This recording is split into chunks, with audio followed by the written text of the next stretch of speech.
कल से विधानसभा का मानसून सत्र शुरू होने वाला है। 16वीं विधानसभा का सत्र कल से शुरू होगा। 16वीं राजस्थान विधानसभा का षष्ठम सत्र गुरुवार से सुबह 11 बजे शुरू होगा। सदन की कार्यवाही सुबह 11 बजे शुरू होगी। सरकार विधानसभा के मानसून सत्र में यूसीसी बिल लाएगी। सदन के हंगामेदार रहने के आसार बने हुए। विपक्ष कई मुद्दों को लेकर सदन में हंगामा कर सकता है। तो कल यानी कि 20 अगस्त से राजस्थान विधानसभा का सत्र शुरू होने वाला है। सुबह 11 बजे से सदन की कार्यवाही शुरू होगी और कल सदन के हंगामेदार रहने के आसार भी बने हुए हैं। तो प्रातः 11 बजे विधानसभा की कार्यवाही।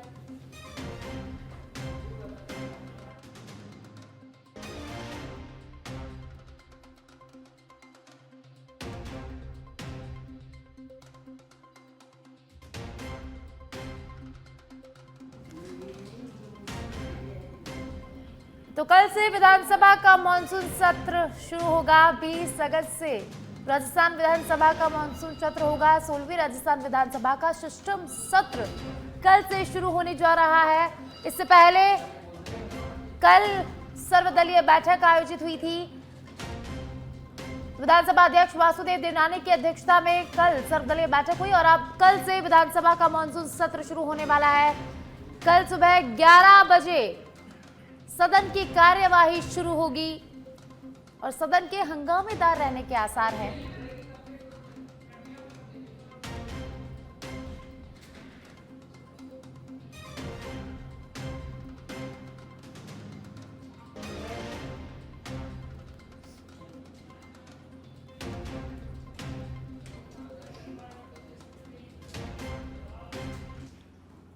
भाजपा विधायक दल की बैठक आज सेवार में शाम 7 बजे बैठक होगी। विधानसभा को लेकर रणनीति बनेगी। मुख्यमंत्री भजनलाल शर्मा भाजपा विधायक दल की बैठक को संबोधित भी करेंगे। तो सेवार में शाम 7 बजे विधायक दल की बैठक रखी गई है। आपको बता दें कि कल से विधानसभा का मानसून सत्र शुरू होने वाला है और इस बैठक में विधानसभा सत्र को लेकर रणनीति बनेगी। मुख्यमंत्री भजनलाल शर्मा भाजपा विधायक दल की बैठक को संबोधित करेंगे।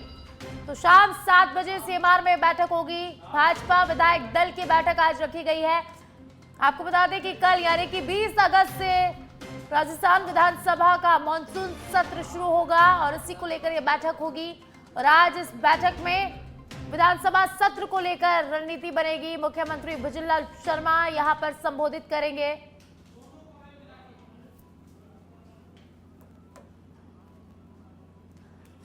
और ज्यादा जानकारी के लिए पॉलिटिकल एडिटर लाल सिंह फौजदार जुड़ चुके हैं। जानकारी उनसे लेंगे।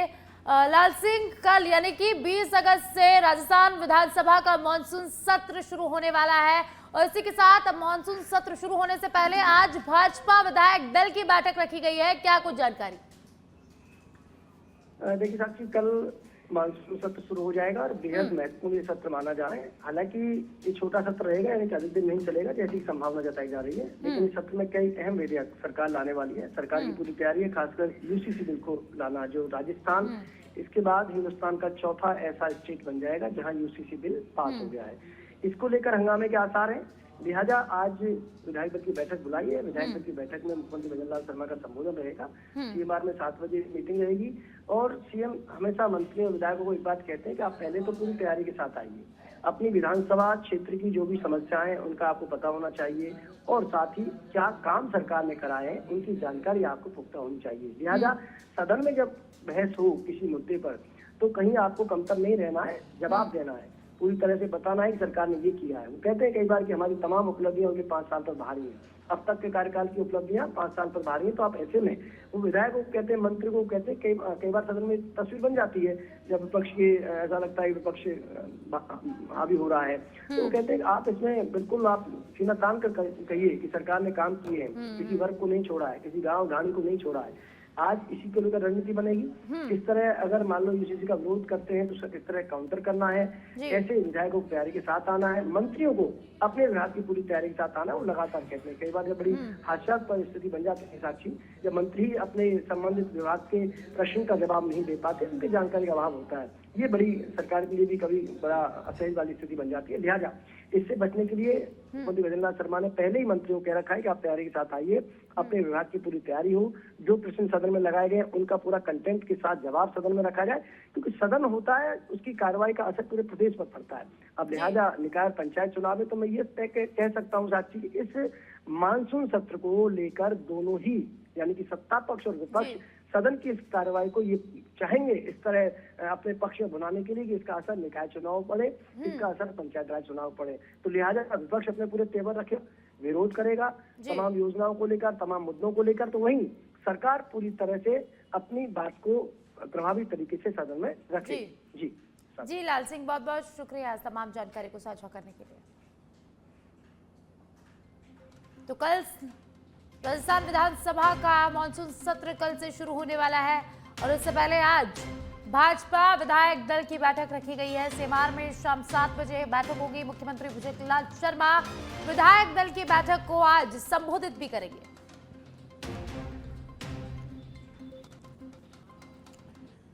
राजधानी जयपुर से खबर है, जहां ऊर्जा विभाग में बड़े स्तर पर तबादले हुए हैं। निकाय पंचायत चुनाव की आचार संहिता से पहले बड़े स्तर पर फेरबदल किया गया है।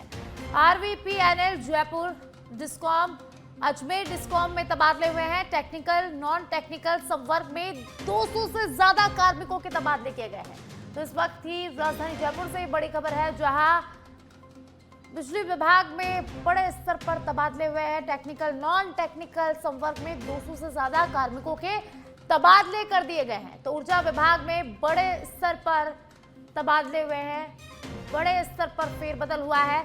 निकाय पंचायत चुनाव की आचार संहिता से पहले बड़े स्तर पर फेरबदल किया गया है।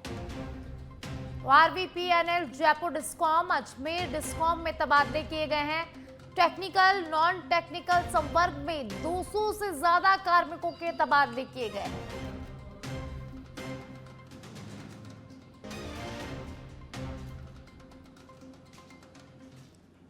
राजधानी जयपुर से खबर है, जहां किशनपोल गेट पर एक युवक चढ़ गया। युवक गेट पर चढ़ने से हड़कंप मच गया। घटना की सूचना मिलते ही पुलिस मौके पर पहुंची। युवक को नीचे उतारने की कोशिश में पुलिस जुटी हुई है। मौके पर लोगों की भारी भीड़ इकट्ठा हो गई है। पुलिस ने मौके पर मोर्चा संभाल रखा है। तो तस्वीरें आप देखिए, जहां युवक गेट पर चढ़ गया है और जैसे ही पुलिस को सूचना मिली, किशनपोल गेट की तस्वीरें हैं, जहां किशनपोल गेट पर एक युवक चढ़ गया है और जैसे ही पुलिस को इसकी सूचना मिली, पुलिस मौके पर पहुंची और लगातार युवक को नीचे उतारने का प्रयास किया जा रहा है। तो राजधानी जयपुर से ये खबर बता रहे हैं, जहां राजधानी जयपुर के सिटी इलाके यानी कि किशनपोल गेट पर एक युवक चढ़ गया है। किशनपोल गेट पर युवक के चढ़ने से हड़कंप मच गया। युवक को नीचे उतारने की कोशिश में पुलिस लगातार जुटी हुई है। मौके पर लोगों की भारी भीड़ जमा हो गई है और ज्यादा जानकारी के लिए संवाददाता दीपेश मेरे साथ फोन लाइन पर जुड़ चुके हैं। जानकारी उनसे लेंगे।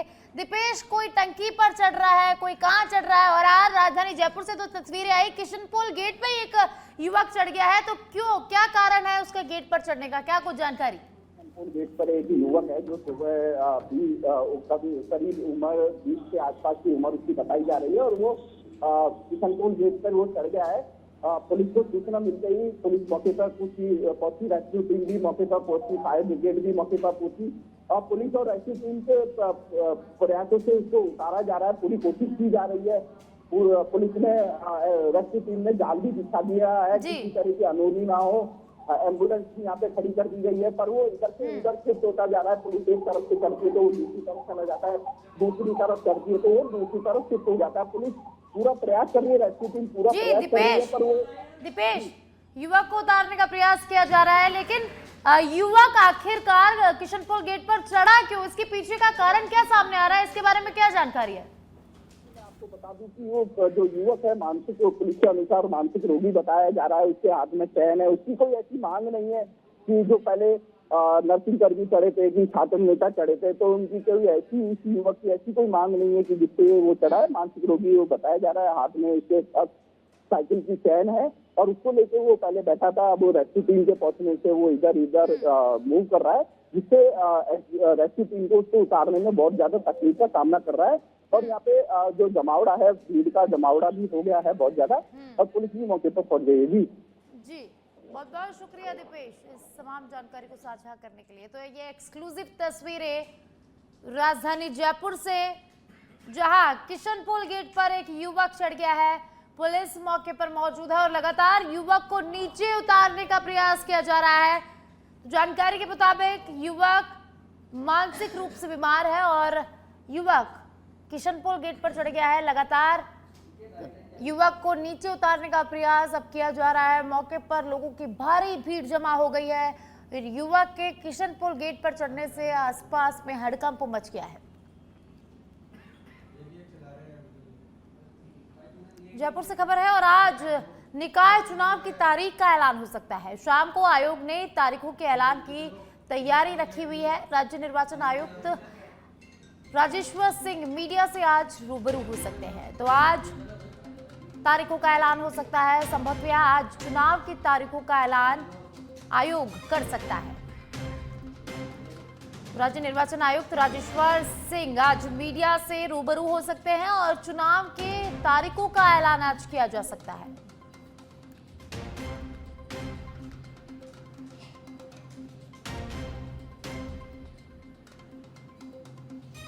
तो आज निकाय चुनाव की तारीखों का ऐलान हो सकता है।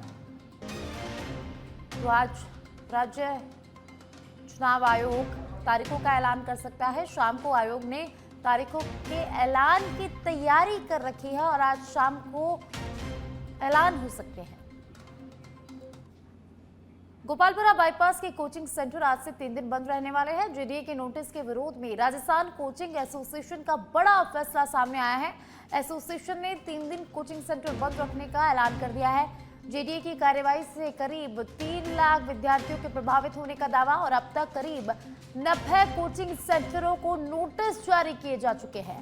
भवन विनियमों के उल्लंघन के मामले में ये नोटिस जारी किए गए हैं। सुप्रीम कोर्ट के निर्देश के बाद जेडीए की कार्रवाई तेज हो गई है। गोपालपुरा बाईपास से आतिश मार्केट तक करीब 150 कोचिंग संस्थानों की जांच प्रस्तावित है। रिहायशी इलाकों में बेसमेंट में चल रही लाइब्रेरी भी जांच के दायरे में है। गोपालपुरा बाईपास में व्यवसायिक क्षेत्र को लेकर जेडीए को सुप्रीम कोर्ट में जवाब देना है। तो व्यवसायिक क्षेत्र में संस्थागत गतिविधियों को लेकर भी जवाब मांगा गया और अब जेडीए की कार्रवाई के विरोध में कोचिंग संचालकों ने बंद का रास्ता अपनाया है। नोटिस के बाद अब जेडीए की अगली कार्रवाई क्या होगी, इस पर सभी की नजरें टिकी हुई है।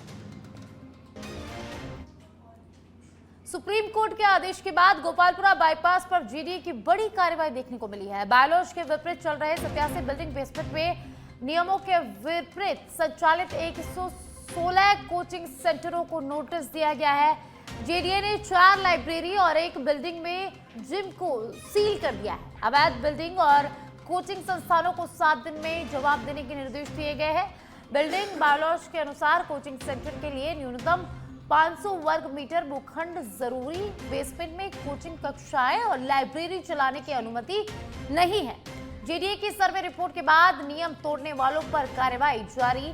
सुप्रीम कोर्ट ने शहर में कोचिंग संस्थानों की स्थिति पर रिपोर्ट मांगी थी। जेडीए ने बिल्डिंग बायलॉज समेत अन्य नियमों के उल्लंघन पर कार्रवाई शुरू की है। जयपुर से खबर है, जहां सामाजिक न्याय एवं अधिकारिता विभाग में बड़ा फेरबदल हुआ है। 106 अधिकारियों कर्मचारियों के तबादले किए गए हैं। एसजेई विभाग ने 106 अधिकारियों एवं कर्मचारियों की तबादला पदस्थापन सूची जारी कर दी है। संयुक्त निदेशक, सहायक निदेशक, जिला परिवीक्षा अधिकारी सहित कई पदों पर बदलाव किया गया है। छात्रावास अधीक्षक और प्रशासनिक अधिकारियों के भी तबादले किए गए हैं। 22 अधिकारियों कर्मचारियों के पूर्व तबादला आदेश निरस्त कर दिए गए हैं। विभाग के निदेशक एवं संयुक्त शासन सचिव ललित कुमार ने आदेश जारी किए हैं।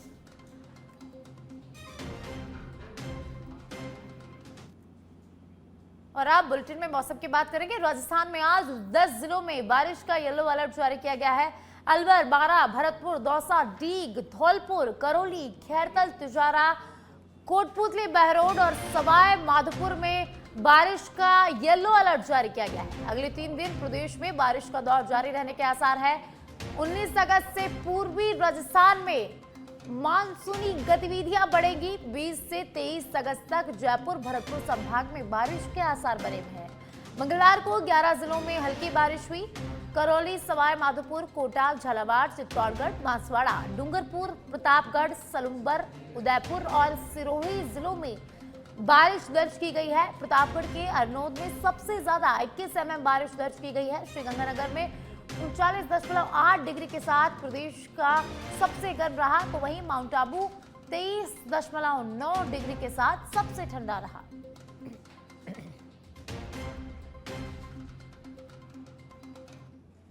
कांग्रेस विधायक दल की बैठक के बाद नेता प्रतिपक्ष टीकाराम जूली ने भाजपा सरकार पर तीखा हमला बोला। जूली ने सरकार को 2.5 साल में पूरी तरह विफल बताते हुए गुटबाजी का आरोप लगाया है। उन्होंने कहा कि भाजपा के अपने मंत्री सरकार के खिलाफ धरने पर बैठ रहे हैं। जूली ने स्कूलों की बदहाली, अटकी बजट घोषणाओं और विधानसभा सत्र समय से पहले खत्म करने को लेकर भी सरकार को घेरा है। निकाय चुनाव में कांग्रेस की एकजुटता के साथ भाजपा को शिकस्त देने का जूली ने दावा किया।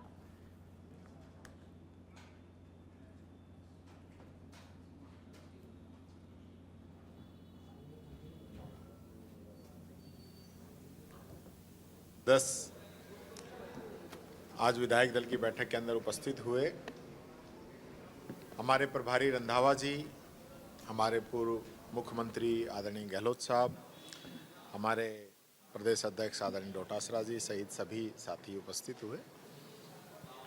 विधानसभा के अंदर हमारे सदस्यों ने इस बात को लेके एकजुटता दिखाई है कि सदन लंबा चलना चाहिए। जनता के मुद्दे जो है विधानसभा के अंदर उठने चाहिए।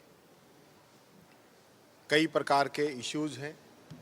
छात्रों का जो मुद्दा है, अभी एक ऑर्डर निकाला है काला कानून इस सरकार ने कि जो पत्रकार या अभिभावक या आम व्यक्ति कोई भी स्कूल के अंदर वीडियो बनाता है, सरकार की नाकामियों को दिखाता है, तो उस पर पोस्को तक का मुकदमा दर्ज करा देंगे।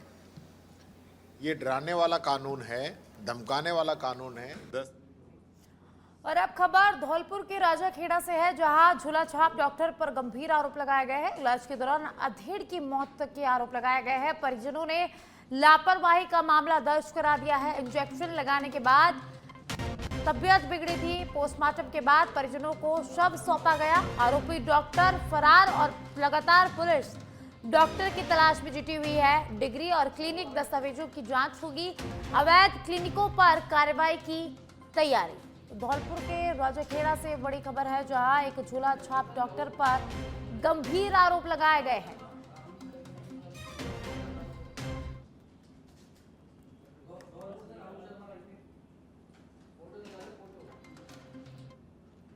मैं अपने पिताजी को डॉक्टर राममूर्ति के यहाँ और उसके कंपाउंडर सोनू दोनों थे, उनके यहाँ मैंने अपने पिताजी को एडमिट किया। उन्होंने इलाज भी किया, पर उन्होंने इलाज में कोई सुधार नहीं हुआ और मैंने बोला इनको सुधार नहीं हो रहा है तो इनको रेफ़र कर दो। उन्होंने रेफ़र किया नहीं और उपचार किया, फिर भी गलत उपचार के कारण उनकी शाम को पर राजाखेड़ा में गंभीर आरोप लगे हैं। तो इलाज के दौरान एक अधेड़ की मौत हो गई थी, जिसके बाद परिजनों ने डॉक्टर पर लापरवाही के आरोप लगाए हैं। और इस घटना के बाद से आरोपी डॉक्टर फरार चल रहा है। पुलिस लगातार डॉक्टर की तलाश में जुटी हुई है। और अब डॉक्टर के दस्तावेजों की जांच की जाएगी। आपको बता दें कि इंजेक्शन लगाने के बाद तबीयत खराब हुई थी, जिसके बाद मौत हो गई। और अब झोला छाप डॉक्टर की लगातार तलाश की जा रही है। और अब हनुमानगढ़ से बड़ी खबर है, जहां नशा तस्कर पर पुलिस का बड़ा एक्शन देखने को मिला है। हिस्ट्री शीटर इरफान की 1 करोड़ की संपत्ति सीज कर दी गई है। चक 11 आरपी में मकान सीज किया गया है। इरफान पर 40 आपराधिक मुकदमे दर्ज है। नशा तस्करी के मामले में भी आरोपी स्कॉर्पियो पर फायरिंग के बाद से फरार। और अब हिस्ट्री शीटर की संपत्ति को सीज कर दिया गया है। चाक 11 आरपी में मकान को सीज किया गया है। मादक पदार्थों की तस्करी के विरुद्ध ऑपरेशन चक्रव्यूह अभियान के तहत मादक पदार्थों की जब्ती के साथ साथ है जो अपराधियों की संपत्ति को भी फ्रीज और जब्त किया जा रहा है। उसी कड़ी के तहत पुलिस थाना टाउन का एचएस इरफान उर्फ फान है, जिसका रिहायशी मकान है, जिसे आज एसएचओ लखवीर जी के नेतृत्व में जब्ती की कार्रवाई की गई है। इस मकान की जो अनुमानित कीमत है वो तकरीबन 1 करोड़ रुपए है, जिसे 68F के तहत फ्रीज किया गया है। झुंझुनू जिले में मंडावा नगर पालिका के अधिशासी अधिकारी लोकेंद्र सिंह शेखावत का कार्यकाल पूरा होने पर उनके सम्मान में विदाई समारोह का आयोजन किया गया। विदाई समारोह में पूर्व नगर पालिका अध्यक्ष, पार्षद, सामाजिक कार्यकर्ता, नगर पालिका कर्मचारियों सहित शहर के अनेक गणमान्य लोग मौजूद रहे। समारोह में लोकेंद्र सिंह शेखावत का माला और साफा पहनाकर उपहार भेंट किए गए और उनका सम्मान किया गया।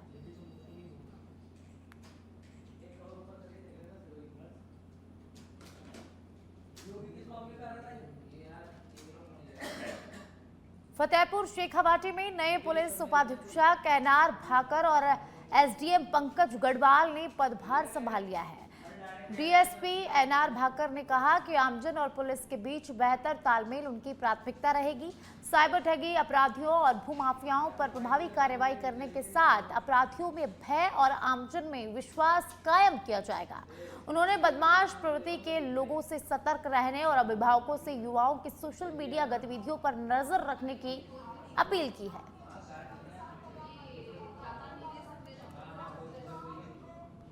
मेरी प्राथमिकता, जैसा आप लोग जानते हैं, राजस्थान पुलिस की टैगलाइन है आमजन में विश्वास और अपराधियों में डर।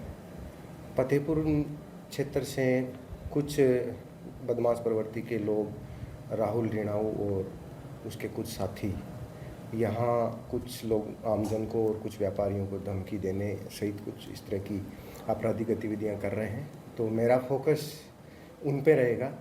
महिलाओं के प्रति अपराध कम करने की कोशिश करेंगे और साइबर के अपराध भी निसंकोच बहुत छोटे अमाउंट से लगा करके बड़े बड़े अमाउंट तक के भी फ्रॉड हो रहे हैं, तो उनमें भी आमजन कैसे उससे बच सके और होने के बाद में हम त्वरित कार्रवाई करके उन कैसे लोगों का पैसा वापस दिला सके उसमें। ब्यावर में मादक पदार्थों के खिलाफ बड़ी कार्रवाई की गई है। एएनटीएफ, पाली और ब्यावर जिला पुलिस की संयुक्त टीम ने जैतारण क्षेत्र के खिनावड़ी सरहद में कार्रवाई करते हुए स्कॉर्पियो से 85 किलो 380 ग्राम अवैध अफीम का दूध बरामद किया है। बरामद अफीम की अनुमानित कीमत करीब 4 करोड़ 30 लाख रुपए बताई जा रही है। पुलिस के मुताबिक कार्रवाई के दौरान स्कॉर्पियो में सवार 2 तस्कर अंधेरे का फायदा उठाकर खेतों और जंगल की ओर फरार हो गए। तलाशी में वाहन से 6 फर्जी नंबर प्लेट भी बरामद की गई है। पुलिस ने वाहन और अफीम को जब्त कर जैतारण थाने में एनडीपीएस एक्ट के तहत मामला दर्ज कर लिया है। फरार तस्करों की पहचान और गिरफ्तारी के लिए पुलिस की टीमें संभावित ठिकानों पर लगातार दबिश दे रही है। और अब झालावाड़ के खानपुर से खबर है, जहां परवन नदी की खाल में युवक डूब गया है। पप्पू बैरवा के डूबने की सूचना सामने आई है। साथी के साथ नदी में युवक नहाने गया था और इसी दौरान गहरे पानी में जाने से ये बड़ा हादसा हुआ। सिविल डिफेंस की टीम का सर्च ऑपरेशन लगातार जारी है। देर शाम तक युवक का कोई सुराग नहीं लग पाया। समरोल गांव के पास की पूरी घटना है, जहां युवक डूब गया है। परवन नदी की खाल में युवक के डूबने की सूचना, तो पप्पू बैरवा के डूबने की सूचना सामने आ रही है। आपको बता दें कि ये युवक अपने साथी के साथ नदी में नहाने गया था और इसी दौरान ये बड़ा हादसा हो गया। भरतपुर के बयाना कस्बे में जौहरवीर गोगाजी महाराज की शोभा यात्रा श्रद्धा, भक्ति और उत्साह के साथ धूमधाम से निकाली गई। शोभा यात्रा में बड़ी संख्या में महिला पुरुष श्रद्धालु शामिल हुए। हाथों में ध्वज पताका लेकर श्रद्धालु बाबा गोगा जी के जयकारे लगाते हुए आगे बढ़े। बैंड बाजों की धुन पर श्रद्धालु नाचते झूमते नजर आए। शोभा यात्रा में करीब आधा दर्जन आकर्षक धार्मिक और सांस्कृतिक झांकियां भी शामिल रही, जिन्होंने लोगों का ध्यान खींचा। मार्ग में जगह जगह स्थानीय लोगों ने शोभा यात्रा का स्वागत किया और श्रद्धालुओं के लिए प्रसाद और पेयजल की व्यवस्था की। शोभा यात्रा को देखने के लिए सड़कों के दोनों ओर बड़ी संख्या में लोग मौजूद रहे। आयोजन के दौरान धार्मिक आस्था के साथ सामाजिक भाईचारे और सद्भाव का संदेश भी दिया गया।